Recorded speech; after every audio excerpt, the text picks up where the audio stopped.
Hi there, welcome to Better Conversations Live. We're back. We've had a bit of a break over the summer.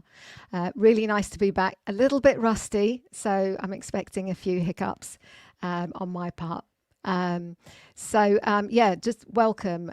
We've got a great conversation happening today. My guest is Charles Radclyffe, and we're going to be talking about ESG and digital ethics.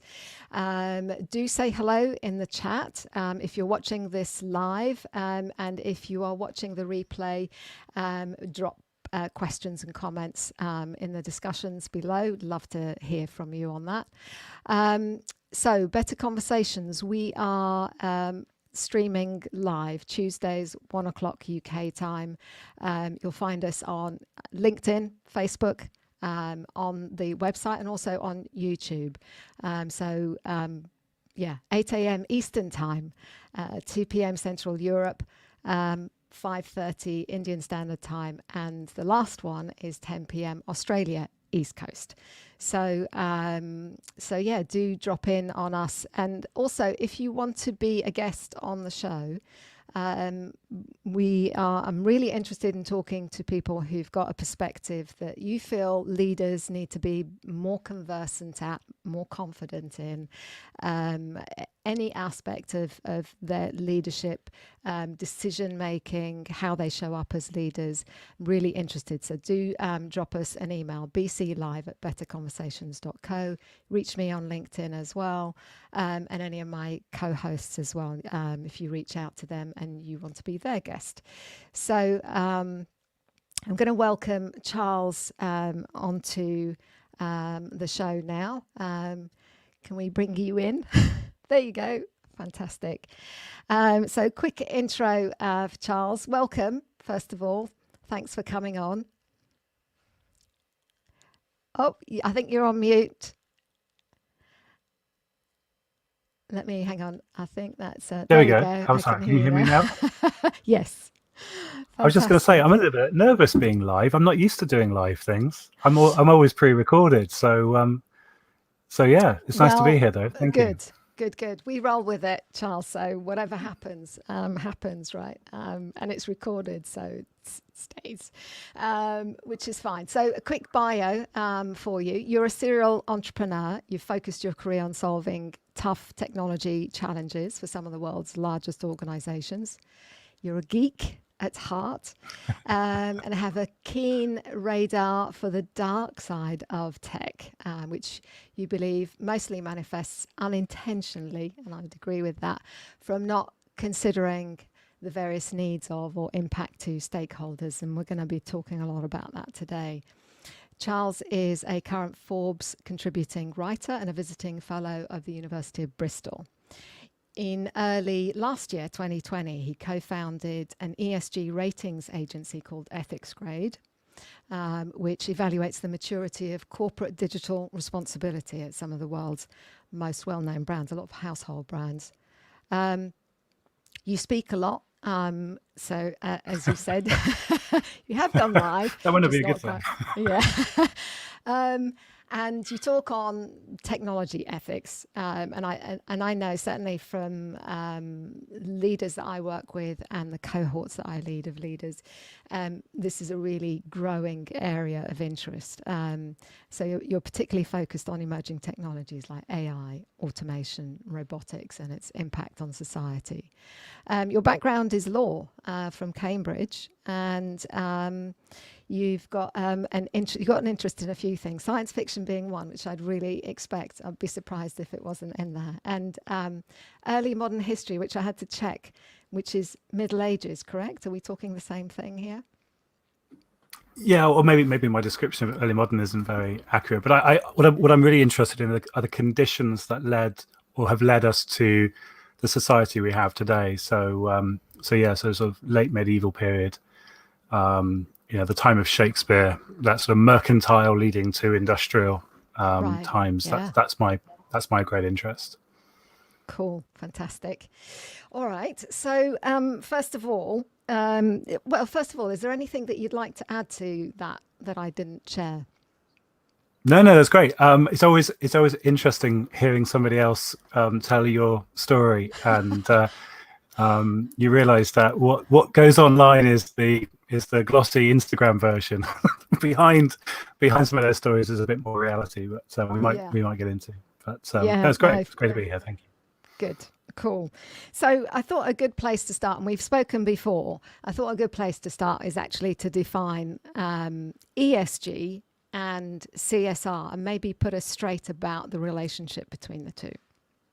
Yeah, no, that's great. Thank you. So I'm hoping everyone's heard of CSR because that will at least give us some common language to work with. And I'm hoping I'm not going to commit any great crimes against the ESG community, but I sometimes do get put right on this. But this might be technically not correct, but I think it's actually a helpful framing to think of ESG and CSR as quite related terms, but also I at least see ESG as an evolution from CSR. So I think CSR. Sorry, just to jump in, which I should have said is so CSR, for those who don't know, is corporate social responsibility, and then ESG, we're talking environmental, social, and governance factors. Correct?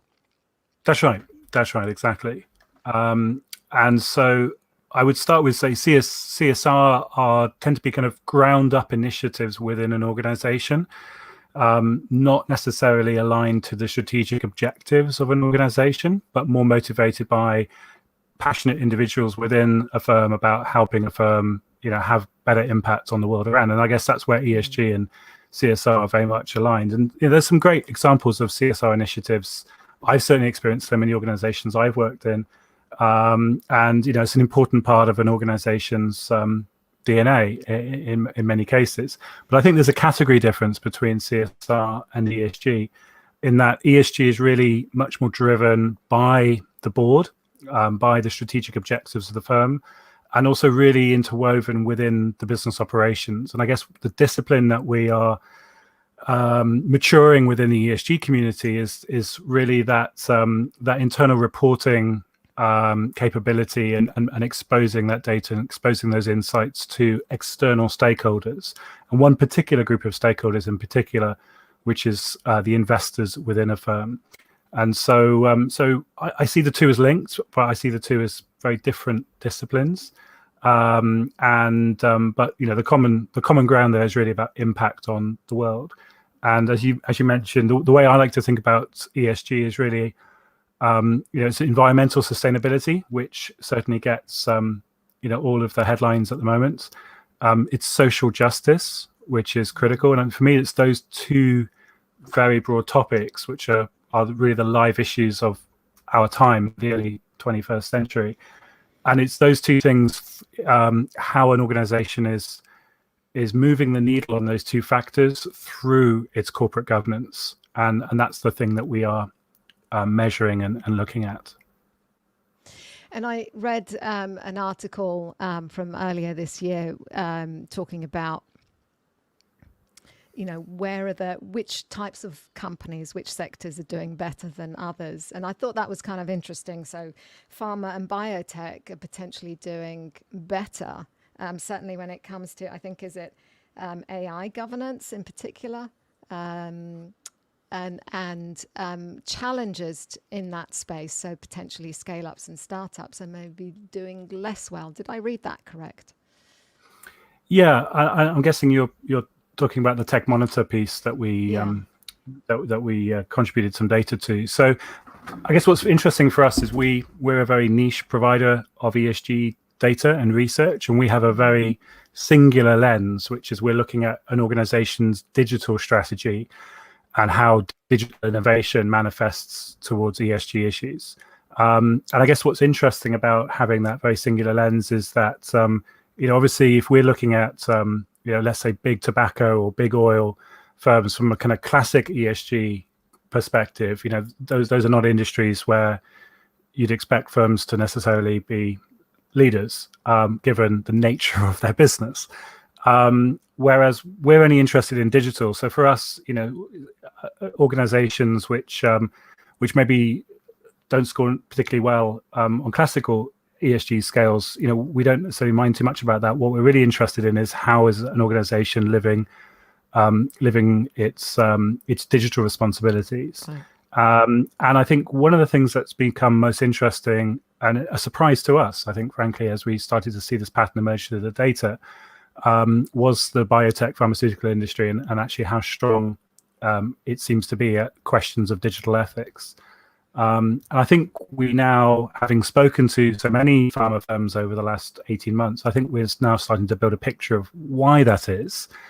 And I guess the punchline to that is, these are firms which have struggled with business ethics challenges over the years, and have developed a sophisticated response mechanism to those business ethics challenges. And also, by the nature of the work that they do, they have medical ethics challenges as well to contend with.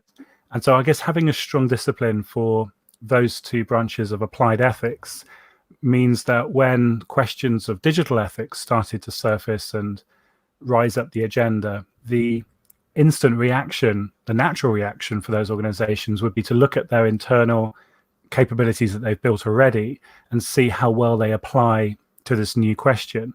And the answer is they apply quite well and they work quite well. And I think that's why we've seen firms like Merck or Novartis and others in this field actually perform quite well and have quite a mature response. And it's great to see that. And it's perhaps a surprise, because you'd expect perhaps it's those digital native firms, the tech companies, that ought to be the best at this, given this is what they do. Well, because they dominate those spaces, right? And so, there is that sense. So what is it in terms of, so established organizations have got a maturity about it. What is it that challenger organizations or newcomers could take from that? How could they adopt some of those approaches? Are you able to sort of give an example of what that might look like? Yeah, and I think this is a real problem, because governance is often seen as something to backfill in later, and not necessarily something to lead with. And it's something which we are really quite conscious of. The challenge we have is there's certainly a bias in our data and our model towards larger organizations, because there's a time commitment from organizations to engage with us and to provide us with insights and information. And also we're looking at publicly available data sources, and therefore larger organizations have been able to spend more time grooming that information online. But I think what we see is, when organizations like, Facebook is one that we've covered, and there's a huge amount of information that Facebook has put out around its governance. And yet, they score a C on our ratings, and that's despite a massive investment, a huge amount of information online. And what's great, I think, to see is that there's a lot smaller organizations in our ratings, particularly in the data science industry, who achieve nearly as high a grade as Facebook, but without so much resource being put to it. They've just naturally got it right and got it better. But there's something which we're thinking quite carefully about, is how could we tailor our model to smaller firms, and also be a little bit more practical in terms of giving smaller firms some clues as to how to avoid the pitfalls.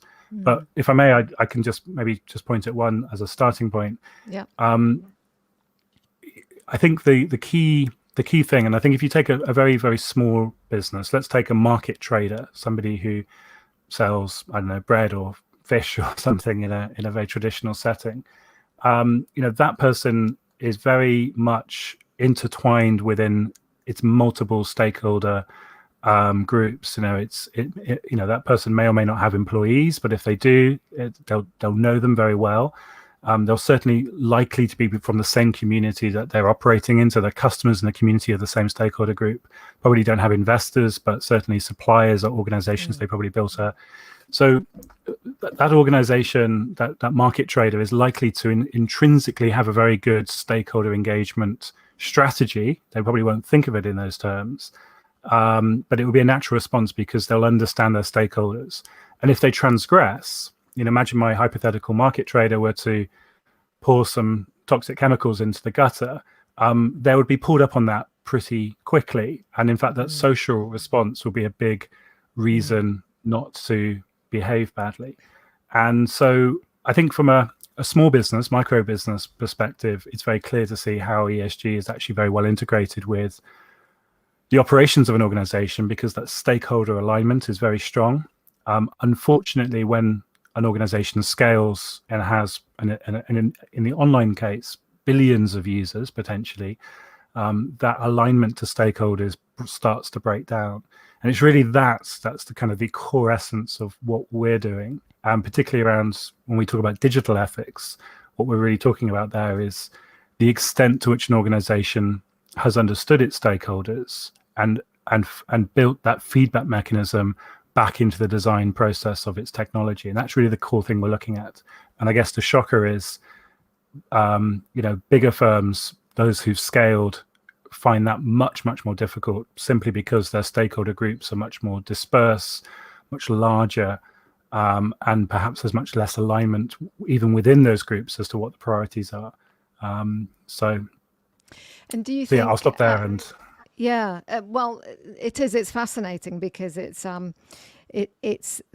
a distance, isn't there, that's being created as a company scales or grows.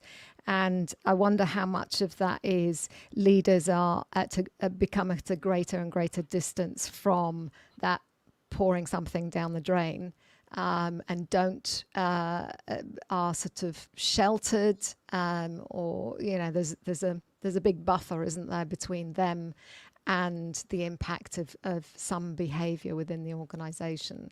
So does that make leaders less sensitive to transgressions, to the importance of it? Does that contribute to misalignment?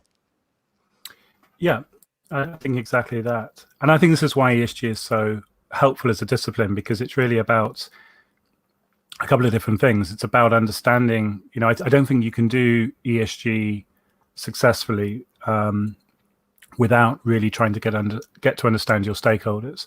And I think a big mistake which we see recurring across different sectors and different companies is organizations which try to tick boxes and sign up to external standards. Here's some code of conduct or some UN initiative, here's an SDG, and we're going to try and align ourselves to that, where that might not be necessarily what the stakeholders of that organization are really saying or wanting.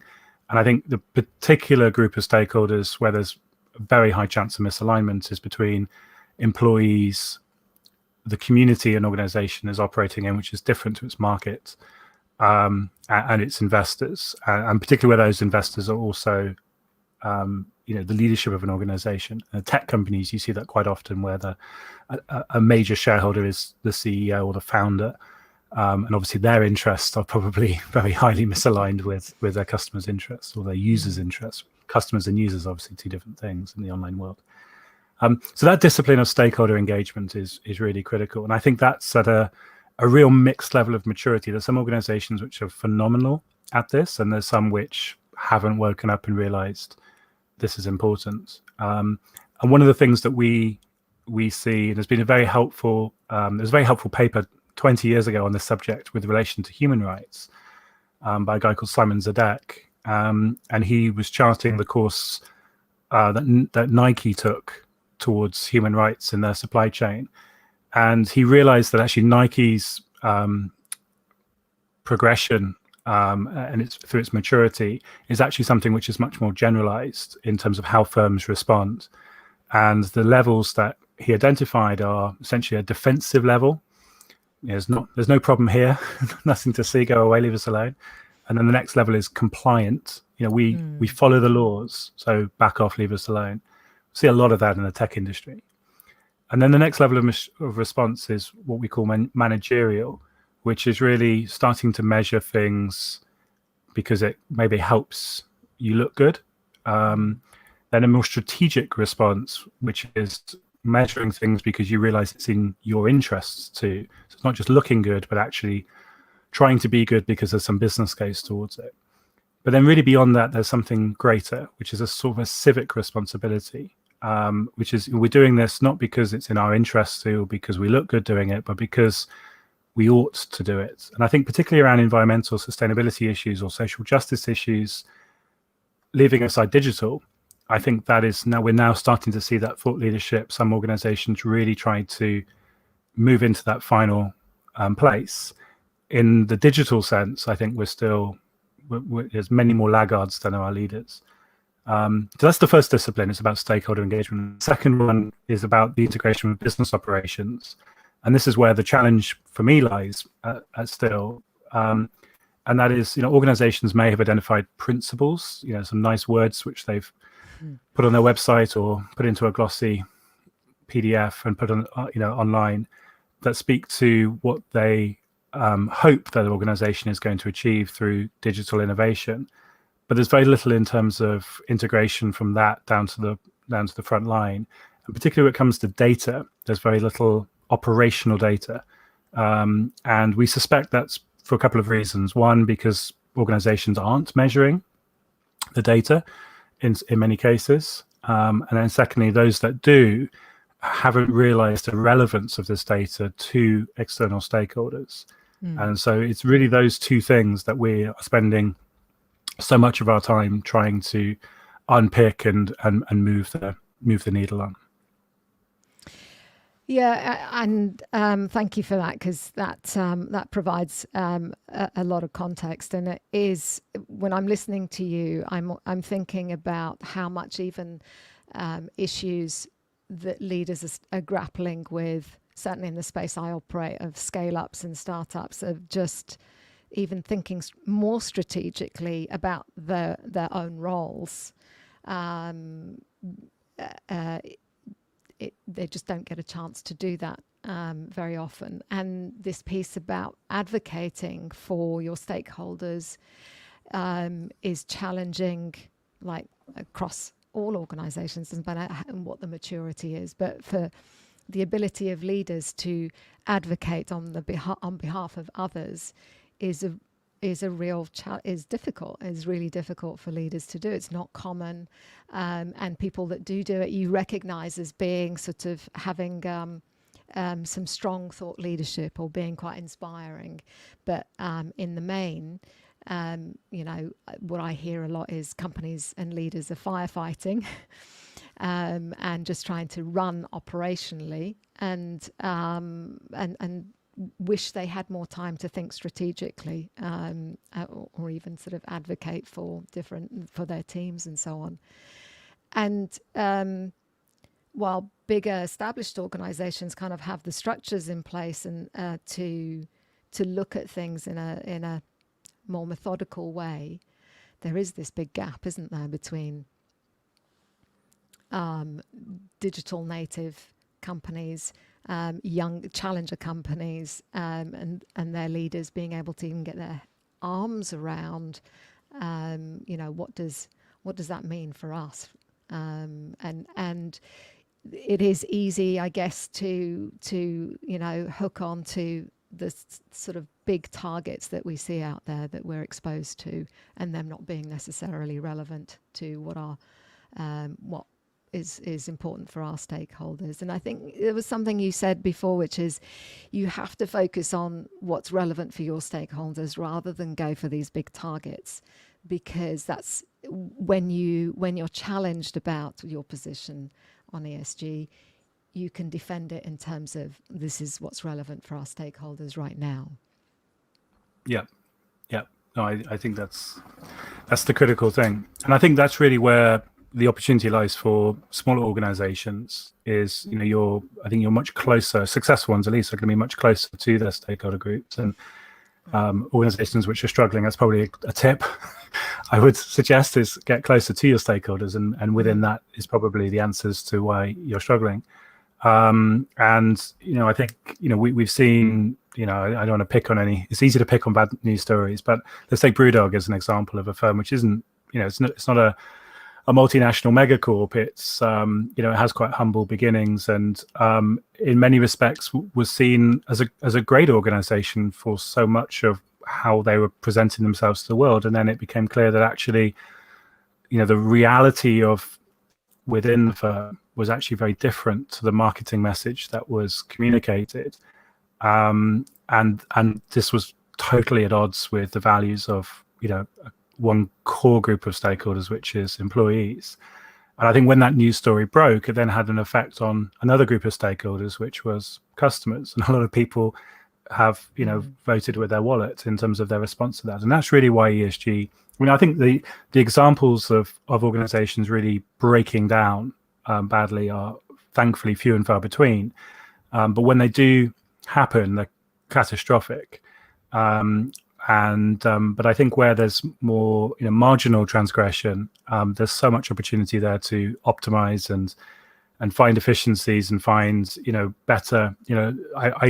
I don't think this is all about risk. I don't think this is about reputation. I think a lot of this also has top line growth opportunities. And if you understand your customers better, if you understand your market better, and you understand your community better, you're going to find new product lines, you're going to find new services, you're going to find top line growth opportunity, and you're going to outcompete. And I think this is why this is such an exciting discipline, because you have impact, but also potentially there's a very strong business case as well for it. How easy do you think it is for organizations to really tap into this and gain that advantage? I think it's a lot easier than it seems and probably for those listening, I hope this isn't sounding complicated, because it really is as simple as, you can do this in an afternoon with, I would say, first of all, a cross-section of one important stakeholder group, which is your team, your employees. And you can run a workshop where you could just simply poll those people in terms of, I think the first step is, who are our stakeholders and what is our prioritization? If you're going to build that bullseye view of our most important stakeholders are in the middle, and then all the other groups are, circles around that, what order do we put people in, groups in rather? And I think what you're looking for in that exercise is consensus and misalignment. Where's the consensus? And there will be a consensus. And where's the difference? And is that difference something that's worth discussing? And is there an insight in that difference? And I think if there's a fundamental difference, that one group believes that the investors are the most important, another group believes that the employees are the most important, or the customers are most important, then I would say, warning, there's something going on. But that's a very simple exercise to do. Companies large and small can do that. The second aspect of this is then to go out to each of those stakeholder groups. There's many ways you can do that. I mean, just a simple survey is one way, but conversations are equally as good, as long as you're writing down what you're hearing, and then find out what's important to them, what issues. And this is, I guess, where it gets a little bit more complex, because it's very easy for us to talk about diversity or equality or these sorts of values that we aspire to. You've got to look beyond that headline word and understand, well, when we're talking about equality, specifically between who and what are we asking? Because then it gets messy. Then you start to have to make trade-offs. Are we talking about racial equality or gender equality? And are they both equally important, or is one more important to the stakeholder group than another? And unfortunately, that's what ethics is about. It's all about value judgments. And I think the important thing to recognize in that process is that there's no right or wrong at all. It's just, the predilections and the prejudice of the stakeholder group that you're engaging with. But I think you really have to listen carefully and understand what are the priorities. And then once you've mapped that out, I think you then have a very clear picture of the extent to which your stakeholders are aligned on certain things and the extent to which they might not be. And then it's a simple question of then looking at your strategy as a firm. If you've been very vocal about your carbon neutrality strategy, then great. Hopefully there's some reality to that behind the scenes, because it's not always the case. And then hopefully that is the priority that your most important stakeholders have close to them. but it might not be. It might be something else. And that's really where you've got to be very clear, I think, and be open to a course correction, because I think that's really where people talk about greenwashing or ethics washing. I think really that's where the risk comes, that, you know, an organization pays attention to something that they think is important, or somebody has said is important, or an external standard and what it says is important. And that isn't what that organization's stakeholders feel important.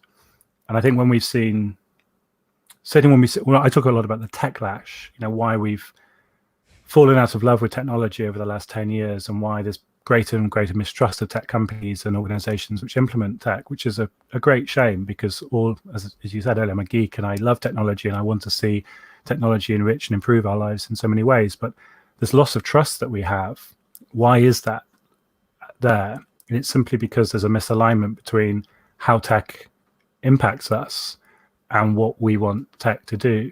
And I think that's why it's so clear to me that my work around digital ethics is an ESG activity. It's interesting, just that perspective of, excuse me, picking what's most important to your stakeholder groups, doing that mapping and starting somewhere, even if it's small, right? To just make an initial step into it, because it's probably the start of a long journey down that road anyway, of understanding what is priority. We've talked also about, tech and some simple strategies, simple things that you can do to think about tech ethics. So really actionable stuff that leaders and teams could do, for example. Can you give us some examples of those so that people can start to think about what that might look like for them? Yeah, I mean, where do I start? I guess is the question, because that's a broad question. But I think so I'll come back. First of all, understand what your stakeholders think is important. With that in mind, then you can go hunting off down the path of finding the ESG issues within tech that you can move the needle on most. So if your stakeholders are telling you that environmental sustainability is the only thing that matters to them, then where you need to be focused is very simple. It needs to be around your digital waste strategy. So what is your response to upgrading technology, providing replacements, repair? Are you buying new all the time, or are you buying things which are coming out of the secondhand market? There's lots of factors. It strikes me as quite bizarre how so many organizations have really great goals where it comes to their environmental sustainability record, and yet they're buying new hardware for their new laptops issued to their employees every 2 years, and scant regard what happens to the ones that are thrown away. Those two things are very much at odds. And then also your data centers or your cloud providers.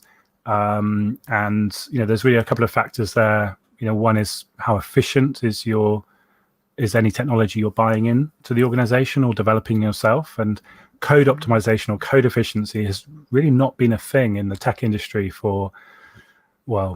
in very niche areas like banking or in drug discovery, oil and gas. Actually code optimization is really important because of the complexity of the maths that's being processed and the need to be able to do that really quickly. But by and large, most organizations don't really care about these things. And I think this is going to become a limiting factor, in an increasing level over the coming years. So that's one aspect. And also the other aspect is location. So if you have a team of people doing machine learning, and they're doing all of the training of their models and all the data analytics, let's say it's an offshore team based in India, and it's all happening locally in a local data center, well, your carbon footprint is going to be very different and much worse than if you were doing it in Germany. And of course, the people could be in India, but the number crunching could be done in Germany. And that's the great beauty of what our highly integrated tech ecosystem gives us today. Very few organizations are thinking about those factors, the location of their tech. And the other aspect is, I'll stop there. I think that's probably enough detail. If your stakeholder mapping is telling you that social justice issues are more important, then there's other things. It's about bias or discrimination that perhaps might exist through your models, your data, Right. or the application of your models and your data. So, but it really starts with that stakeholder mapping. I think that's the most important thing. Yeah, and it feels like it gets quite, there are quite a few knots and things to unpick, aren't there, for organizations? It's making the space for some time to discuss them, work through them, be patient with it. And some organizations have lost patience with discussing some of these things because they feel too difficult. They feel like they can't get people to align on priorities. Yeah, and they feel that they are not things which are worth starting, because by doing so you might inadvertently open a can of worms and also create noise. And I think this is a key thing. I've seen this a lot, where the strategy is clear that we actually need to engage with stakeholders and we need to understand what people care about and we need to have that approach. But the fear is, well, if we do that, we're just going to generate all this hot air and noise and, you know, answers on a postcard which we can't do anything about. And I think we've all experienced those very well-meaning initiatives in organizations where people have been asked for their opinion, and then very quickly it becomes clear that, you know, you wish you didn't have so many opinions. So I think that's really part of the trick, is to engage your stakeholder engagement method and your feedback method in such a way that you are opening up to hear what your stakeholders are saying, but you're very quickly collapsing that down into actionable things which you can take on. And I think for me, that's the most important part in this. And I believe that's the biggest fear that leaders have, is that they're just going to generate all this mess and noise, and they're not going to have focused, actionable tasks. And I think that's if we can just address that one thing, we might have unlocked the whole question. Well, I think I might have the answer to that, Charles, which is, you know, the ability to hold these conversations, the skill in being able to hold and bring people together and work through and negotiate what is priority, what can we start with at least, and as you say, collapse things down quite quickly after a robust discussion, but collapse it down in such a way that you don't alienate people, or that you don't start an initiative and then find actually it's taking up too much time and energy, and then put a halt to it, because that in itself can disenfranchise some of your stakeholders, because you didn't really mean it if you've stopped it, right? If you're pulling the plug on it now, what does that really say about the organization? And if that piece, if you do have to halt it, then that has to be communicated really clearly as well, to not turn people off, right? Yeah, exactly. So, go ahead. I mean, I think anyone who's listening who's worked in innovation capacities within organizations might be very familiar with that story of, you know, the very well-meaning exercise of going out to the team, the wider team, you know, the 80,000 people across the organization globally, and say, well, how can we improve? How can we make this firm a better firm? And then you get all of this chaos, and then nothing happens with it, because you get one shot of doing that. And if people get asked the second time, and they say, well, I had a really good idea. I had this idea. It's been annoying me for 5 years. You asked me what it was. I gave it to you, and then you did nothing with it. So I'm not giving you another idea. You know, that actually has a very toxic impact on cultures. And I've seen that. And I'm sure lots of people listening will recognize that story as well. And that's a big pitfall. So it is. Is it possible to start small, to start just within your team and think about what can we do as a team of 7 or 8 people? Yes, but I think if you're narrowing your scope, you've got to be very conscious that you are very unlikely to be thinking holistically about what stakeholders outside of your immediate group care about. So I think you just got to be very intentional and very honest about that. You know, if we as a team believe this is important, and therefore we as a team collectively are going to address this issue, you know, then that suddenly feels a lot more like a CSR type initiative than an ESG type initiative. So I guess that's the risk there. I'm not saying it's not worthwhile or worthy, because it may. I've seen some great examples of teams originating ideas that actually, have then create visibility and then a cascade effect. And I'm not saying that don't do it, but I think you just got to be very honest that you're doing this because you as a group think it's important, and also perhaps the reason why you haven't engaged other stakeholder groups. I think that's something you should be clear about. Is it because of lack of time, resources, other factors? But I think that's the worry and the mistake, I guess, is when you do something, it all looks good, it gets celebrated, and you mistake it for a holistic ESG engagement strategy across multiple stakeholder groups. And that's when you pat yourself on the back and say, tick, all done. And then suddenly this burning issue comes out of left field and blindsides the organization. And I guess for me, in my role and doing what I'm doing, that's the risk I'm trying to cover off.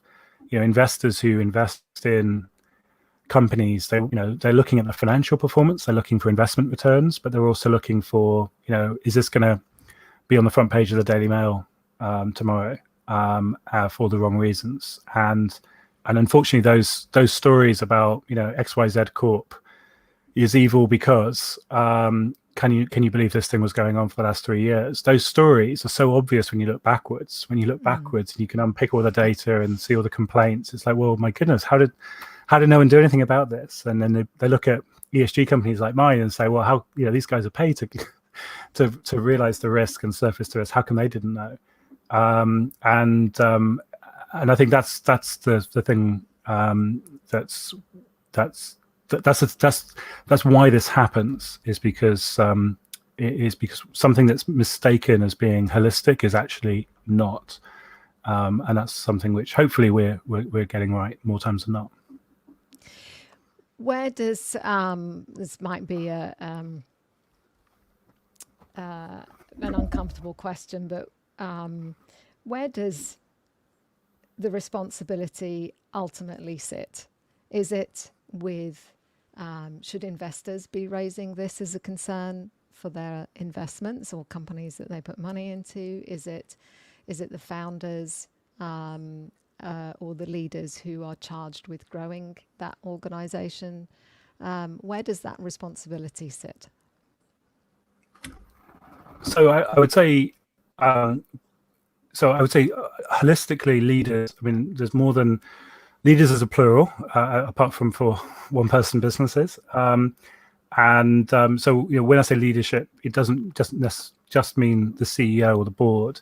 It can also mean functional or regional leadership. So leaders absolutely have a responsibility to get these things right. And I guess when we think about ESG, and what we're thinking about here is a discipline where, if I'm a factory making widgets and I'm reporting how many widgets did we make in our factory yesterday and what was the cost per widget and how many widgets had to get recycled and how many people got injured making the widgets, all the sort of factors that go into widget making, all of the ESG priorities should be integrated into that reporting as well. And we're starting to see that with carbon, carbon calculators, on a per asset basis and maybe even soon on a per product basis. So you can, when you buy your iPad, you can see, this is exactly how much carbon went into making this iPad as opposed to that iPad from somebody else. So integration with business operations is going to be a priority over the next 10 years. And therefore leaders need to think this through, however big or small their organizations are and however senior or not they might be in an organization. Investors are just a stakeholder group, and I think they're the ones that are paying for this data. I don't really see customers paying for this data, but I expect them. They expect to see it for free. So when you buy food items in a supermarket, we're seeing food labeling, and when you buy a television or a fridge, we see energy labeling. We're expecting to see this data more and more increasingly at the point of sale, point of purchase. But they're not going to pay for that data; they're just going to expect it. Employees survey things like Glassdoor, LinkedIn, other online resources when they're looking to get a job and trying to understand, is this a good cultural fit for me? Is this an organization I'm going to thrive in? For all of those other kind of non-technical reasons. Again, I'm not sure that stakeholder group is going to pay for this data. So I focus on investors because they're the class of stakeholder who has a financial agenda. And if you're a venture capital firm, one of your investments is about to go to IPO in the next 12 months, and it could be a $20 billion IPO, or it could be a $5 billion IPO. And that, for me, that swing is going to be largely impacted by an ESG record. And if some bad news, Deliveroo, it's failed IPO. I think the FT said it was like the worst IPO in London's history or something. That was an ESG failure. It was totally not understanding and not having a sophisticated response to stakeholder needs. So yeah, investors definitely care. And I think we're seeing what we've seen over the last few years, certainly since my time at Fidelity to now. This was an insider question within the asset management, investment management industry 3 years ago. That ESG was a priority. Now it's a mainstream issue. It's on the financial press daily.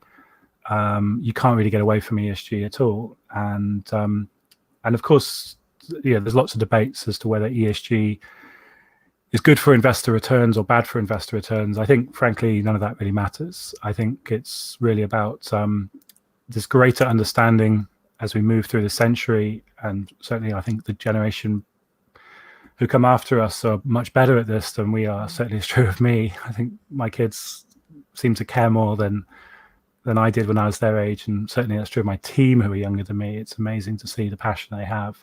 I think there's just a much greater awareness of that impact, the non-financial impact being as important, if not more important. And I think as wealth transfers from our parents' generation to our generation, and from our generation to the generation after us, I think we're just going to see that pendulum continue to swing in that direction. And I think that's a great thing.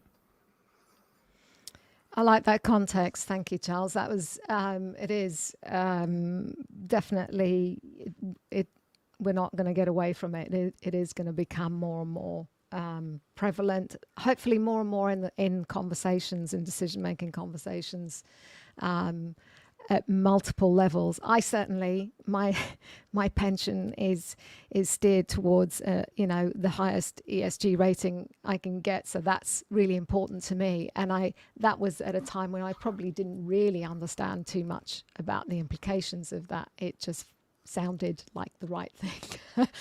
I'm much more aware of it now, and I'm glad that I made that switch then. But that's a personal decision for everyone to make. So, but I find this really fascinating, and for me, it sits in that space of being able to articulate what the issues are and hold those conversations and be willing to engage people in those conversations, even if it doesn't go anywhere, even if a decision isn't made in that first conversation, but just to start it and create an awareness around it.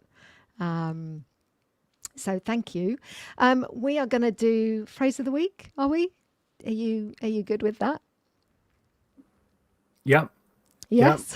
Yep. On the spot there. I'm trying to think back to what we agreed before this call. But yes, yeah. I think so. I think I remember. So let me just refresh. So I'll jump off screen. You'll have the screen to yourself, so just wait for it to come up.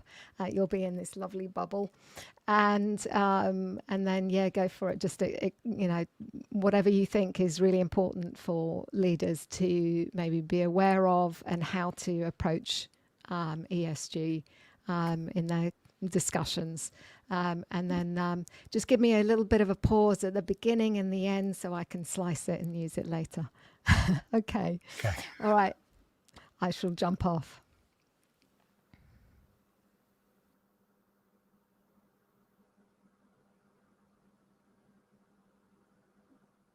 Oh, the suspense then. I wasn't sure to see it. So my phrase of the week is from my nan, who passed away a long time ago, sadly, but she told me there's always two ways to do anything. There's an easy way and a lazy way. And you'll find the lazy way is always harder in the end.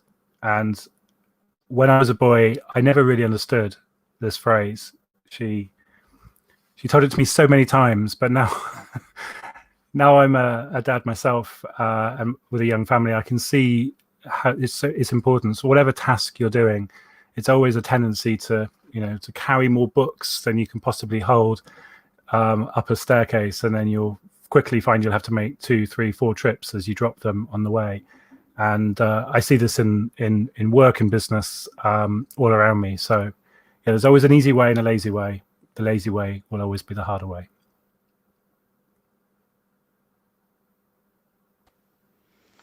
Wow, fantastic! Thank you for that. I like that personal story because it is, isn't it?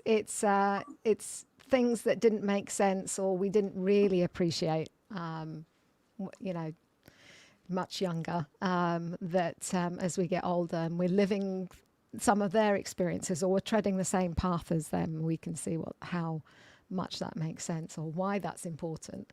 And I experienced that this weekend just gone. We had some stones that the builders left outside my garage, and they've been bothering me for months, and I've been wanting to move them. And we had a nice day on Saturday, so I got a wheelbarrow and I started to load the wheelbarrow with those stones. And I looked at it and I thought, yeah, I probably should do this in 2 trips, but I can just get them all in. And I got halfway up the pathway to where I was going to put them, and the wheelbarrow snapped. And I thought back to my nan, and I was like, oh my goodness, yet again, all these years later, she's right. So yeah, it's a very great framing, and I just wish I could catch myself in the moment more often and get it right. Well, I think that the fact that it's there already is that's why we have our lifetimes, because we've got to perfect some of these things. Thank you, Charles. I've really enjoyed the conversation. I can, vouch for or speak ahead of leaders who would, listen to this and have a reflection about their own situation or what they're dealing with, and how they might come at it differently. Bite size, start bite size. And do that listening. So thank you. Really brilliant chat. Appreciate it. Join me next week on Better Conversations. I'm going to be talking more about why being a leader who coaches has such a massive impact on what you can do, how much you enjoy being a leader, what your team can does, and ultimately how that ripples through the organisation. So I hope you'll join me then, Tuesday at 1:00 UK time next week. So yeah, thank you, Charles. Fantastic. Thank you. Thanks for having me. My pleasure.